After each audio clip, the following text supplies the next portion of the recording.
అంటే ఇప్పుడు కొన్ని వివాహేతర సంబంధాలు కూడా మనం చూస్తుంటాం కదా, అంటే ఈ రిలేషన్స్ వీక్ అనేది ఎప్పుడు అవుతాయమ్మా? అంటే దేని వల్ల? అంటే ఇప్పుడు ఫస్ట్ అసలు వీళ్ళ మనస్తత్వాన్ని మనం ఆలోచిస్తే ఇట్లాంటి పరిస్థితుల్లో వీళ్ళు అనుమానాస్పదమైన మనస్తత్వం వీళ్ళకి వచ్చేసి ఆ అనుమానాస్పదమైన మనస్తత్వంతో వీళ్ళు వాళ్ళకి ఎవరితోనన్నా సంబంధాలు ఉన్నా లేకపోయినా, తెలిసినా తెలియకపోయినా, అర్థమైనా కాకపోయినా ఒక మాట అనేసేస్తారు. అనేసేసిన తర్వాత కొంతమంది స్త్రీలు ఏం చేస్తారు అంటే, నాకు ఏ వివాహేతర సంబంధం ఉన్నా లేకపోయినా ఇతను ఇలాగే మాట్లాడుతున్నాడు కాబట్టి పెట్టుకుంటే తప్పేంటి? ఇప్పుడు ఇంట్లో ఒక గ్యాప్ వచ్చింది. ఈ గ్యాప్ వచ్చినప్పుడు ఈ గ్యాప్ని ఫిల్ చేసుకోవటానికి అది రైటా తప్పా లేకపోతే మంచా చెడా, దీనివల్ల మళ్ళీ నాకేమి నష్టం జరగబోతుంది, ఇవన్నీ ఆలోచించే ఓపిక తెలివితేటలు వాళ్ళకు ఉండవండి. ఆ సందర్భంలో వాళ్ళు ఒక ఆసరా, ఏదో ఒక భుజం దొరికితే చాలు అనుకుంటారు. ఆ భుజం దొరికినప్పుడు ఆ భుజం మీద వాళ్ళు వాలారే అనుకోండి, వాళ్ళ మధ్యలో వివాహేతర సంబంధం ఉందా లేదా అనేది కాసేపు పక్కన పెట్టండి.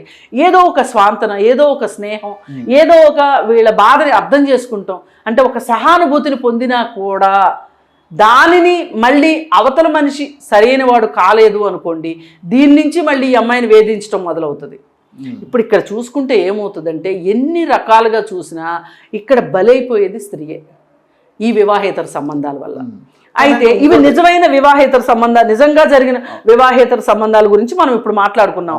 అసలు ఏ వివాహేతర సంబంధం లేకుండా కూడా అతని అనుమానానికి ఈ అమ్మాయి బలైపోయే పరిస్థితి, అనుమానం వస్తుంది. ఆ అనుమానం వచ్చినప్పుడు ఆ అనుమానం ఏదో ఒక రూపంలో ఏదో ఒక సందర్భంలో అనకుండా ఉండలేడు. అసలు అంత మానసికంగా అదిపోయి ఉంటే అసలు మందు ఎందుకు తాగుతాడు? ఎందుకు తాగుబోతవుతాడు? ఎందుకు గంజాయి తీసుకుంటాడు? ఈ రెండు తీసుకోకపోతే అతని మెదడు ఎందుకు అంత కుళ్ళిపోతుంది?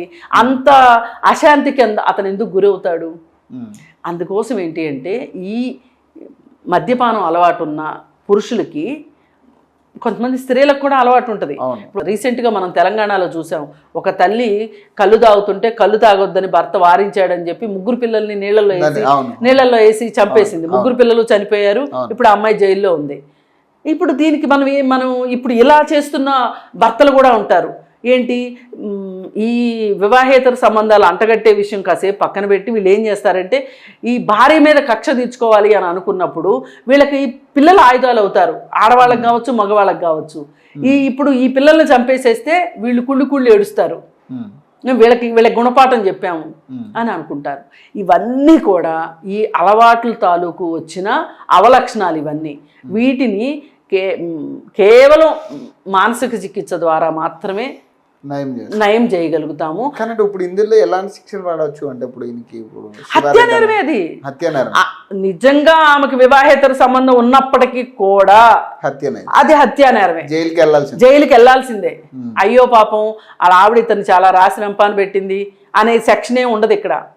కేవలం బలహీనులైన వాళ్ళు ఆత్మరక్షణ కోసం చేసింది మాత్రమే హత్యగా పరిగణించరు. మిగతా ఏ రకంగా హత్య చేసినా అది హత్యే.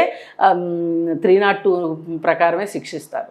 అందులో రాజీ అనేది లేదు. కానీ అంటే ఇంకోటి, సుప్రీంకోర్టు కూడా ఇలాంటి అంటే కొన్ని ఇల్లీగల్ వ్యవహారాలు కరెక్టే చేసుకోవచ్చు, ఇద్దరికి ఇష్టమైతే ఇది చేసుకోవచ్చు అనేది ఒకటి తీర్పు వచ్చింది అంటున్నారు కదా. అంటే అదంతా బోగస్ అండి.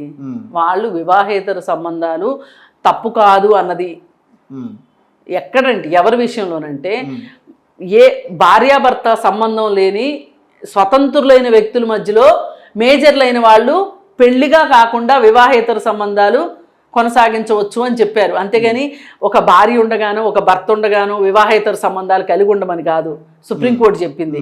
అసలు దానికి సహజీవనమైన రాంగ్గా తీసుకుంటున్నారు. ఎవరికి నచ్చినట్టు వాళ్ళు ఆపాదించుకుంటున్నారు, ఎవరికి నచ్చినట్టు దాని ద్వారా బయటపడిపోదామని చూస్తున్నారు. ఇప్పుడు సినిమా యాక్టర్ నరేష్ కూడా అదే కదా, సుప్రీంకోర్టే చెప్పింది వివాహేతర సంబంధం తప్పు కాదని, సహజీవనం తప్పు కాదని చెప్పింది సుప్రీంకోర్టు. సహజీవనానికి అర్హత ఏంటి? ఆమె కానీ నువ్వు కానీ పెళ్లి చేసుకుని ఉండకూడదు, పెళ్లి చేసుకున్నా విడాకులు ఇచ్చి ఉండాలి, సెపరేట్గా ఉండాలి. అది అందుకని ఏంటంటే, ఎవరికి నచ్చినట్టు వాళ్ళు భాష్యాలు చెప్పుకుంటున్నారు, ఒక్కరి భాష్యాలు చెప్పుకుంటున్నారు. ఏది ఏమైనప్పటికీ కూడా నిజంగా వివాహేతర సంబంధం ఉంటే కూడా అది నీకు నచ్చని పక్షంలో ఈ వివాహేతర సంబంధాన్ని సాకుగా చూపించి, అంటే ఇది ఒక కారణం, సాకు అనకూడదు, ఇది ఒక కారణంగా చూపించి మీరు విడాకులకు అప్లై చేసుకోవచ్చు, విడాకులు తీసుకోవచ్చు. విడాకులు తీసుకోవడానికి ఇది ఒక గ్రౌండ్, అంతేగాని చంపడానికి ఇది ఒక గ్రౌండ్ కాదు. చంపడం తప్పు, చంపే హక్కు ఎవరికీ లేదు. అసలు ముందుగా ఏ ఒక్కరైనా సరే, స్త్రీ అయినా పురుషుడైనా ఆలోచించుకోవాల్సింది అసలు మన సంబంధానికి ఎందుకు బేటలు వారినయ్యి, మన వివాహ బంధంలో ఎందుకు మూడో వ్యక్తి ప్రమేయం వచ్చింది అనేది ఆలోచించుకోవాలి. దానికి తప్పు రెండో వాళ్ళదా మనమా అనేది ఆలోచించుకోగలగాలి. కరెక్ట్. కాకపోతే ఇన్ని ఆలోచించుకోగలిగిన వాళ్ళు ఈ తొందరపాటు నిర్ణయాలు తీసుకోరు. అవును, ఆలోచించే విధానం ఉన్న వాళ్ళకి ఇది ఉండదు. వాళ్ళ జీవితంలో వచ్చిన వెల్తికి కావచ్చు, సమస్యలకు కావచ్చు, వివాహేతర సంబంధాలే పరిష్కారం అని ఎవరన్నా అనుకుంటే అంతకంటే బూతు మాట ఇంకొకటి లేదు, అంతకంటే తప్పు ఇంకొకటి లేదు. మీరు ఒక తప్పు నుంచి బయటపడడానికి, ఒక బాధను మర్చిపోవడానికి ఇంకో 10 బాధలు కొని తెచ్చుకోవడమే అవుతుంది తప్పితే వివాహేతర సంబంధాలు వల్ల, ఈ వివాహేతర సంబంధాల వల్ల వచ్చే నష్టాలు కష్టాలు వాటి గురించి ఇంకొకసారి మనం ఎప్పుడైనా మాట్లాడుకోవచ్చు. కానీ ఈ కేసు విషయంలో మటుకు అతని అనుమానమే, అతని అపోహే అతన్ని ఈ హత్యకు పురికొల్పింది అని చెప్పుకోవచ్చు. అంటే మెయిన్ అనుమానం వల్ల అనుమానమే ఖచ్చితంగా. ఎందుకంటే ఇప్పుడు అనుమానం కాకపోయి ఉంటే గనక ఆ పక్కింటి వాళ్ళకి కూడా అతను తెలియకుండా ఉండడు కదా. పోనీ వివాహేతర సంబంధం ఉంది అనుకుందాం, పోనీ అనుమానం కాదు నిజమే అనుకుందాం. నిజమైనప్పుడు నువ్వు చేయాల్సిందేంటి? నాకెందుకు ఈ భార్య? నీకు హెల్దీ మైండ్ ఉంటే నువ్వు ఆలోచించాల్సిందేంటి? వదిలేయాలి అంతే, వదిలేయడమే పరిష్కారం. ఇంతకంటే పరిష్కారం లేదు. చంపడం అనేది మటుకు పరిష్కారం కాదు. ఇది ఎవరైనా సరే నేర్చుకోవాల్సిన విషయం. Thank you.